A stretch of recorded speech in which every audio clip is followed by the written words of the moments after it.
Agen doit l'emporter à Albi pour rester au contact d'Oyonnax et veut rapidement creuser l'écart. Ça commence mal, Clément Darbaud manque la première pénalité. Avant-dernier, Albi n'a d'autre choix que de faire tomber le deuxième du championnat pour conserver un espoir de maintien. Son ouvreur Romain Barthélémy avance, comme son centre Daniel Kirkpatrick juste avant.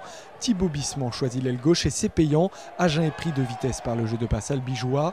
Benoît Sicard inscrit le premier essai de la rencontre.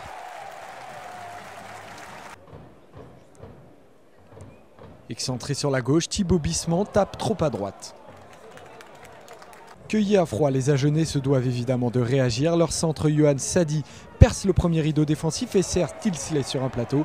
Mais l'ailier fait tomber le ballon sous la pression du retour des défenseurs. Le meilleur marqueur d'essai de Pro D2, auteur d'un quadruplé contre Vannes, ne marque donc pas un 15e essai cette saison. Contrarié balle en main, sur ses premières tentatives, Agen s'en remet à sa mêlée. Elle martyrise les avants adverses et avance. Malgré la distance, Clément Darbaud ouvre enfin le compteur de son équipe, 5-3. Le quart d'heure de jeu est passé, moment choisi par Romain Barthélémy pour briller. L'ouvreur tape une chandelle au-dessus de la défense. Pierre Fouissac se manque à la réception, lancé comme une fusée. Romain Barthélémy s'empare du ballon, 3 Agenais sur le dos, il a levé la tête vers l'aile. Lucas Blanc s'y trouve, il efface Paris, Tilsley et Darbaud. Deuxième essai pour Albi. Au pied en revanche, Thibaut Bissement n'a pas plus de réussite que sur sa première tentative, 10-3. Agen est dominé dans quasiment tous les secteurs de jeu, mais survit en mêlée. Nouvelle pénalité, au même endroit que tout à l'heure, réglé, Clément Darbaud trouve de nouveau le but et ramène les siens à 4 points.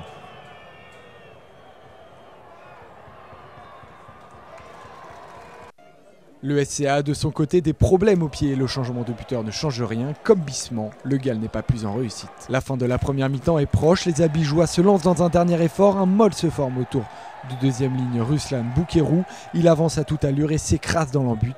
Monsieur Noireau cherche le ballon et voit que Taylor Paris s'est mis dessous. Albi va repartir à l'assaut sans réussite. 10-6, c'est le score à la pause.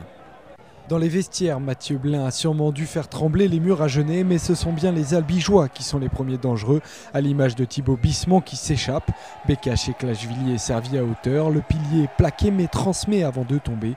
Totalement dépassés, les Agenais sont méconnaissables en défense. En 2 passes seulement, les jaunes et noirs prennent à défaut leurs adversaires. D'une chistera osée mais payante, Ruslan Boukerou offre un doublé à Lucas Blanc. Incroyable mais vrai, Albi détient le bonus offensif face à Agen, après seulement 43 minutes de jeu. Décisif sur l'action d'Essier, Kirkpatrick prend ses responsabilités au pied et transforme. L'ancien castré passe une pénalité lointaine et Albi s'envole au score, 17-6. 65e minute de jeu, Albi prend un carton jaune, McTadger entre dans le pack d'Agen qui surdomine en mêlée et cette pénalité logique s'est transformée par Dan Olinchid. Tilsley mobilise 2 joueurs et décale Filippo Nakosi, celui qui rejoindra son frère Joshua Tuisova à Toulon la saison prochaine aplati. Albi ne sera plus rejoint, score final 20-18. Avec ce revers, Agen ne peut plus rattraper Oyonnax. De son côté, Albi devra l'emporter lors de la dernière journée à Carcassonne et espérer des revers de Vannes ou de Narbonne.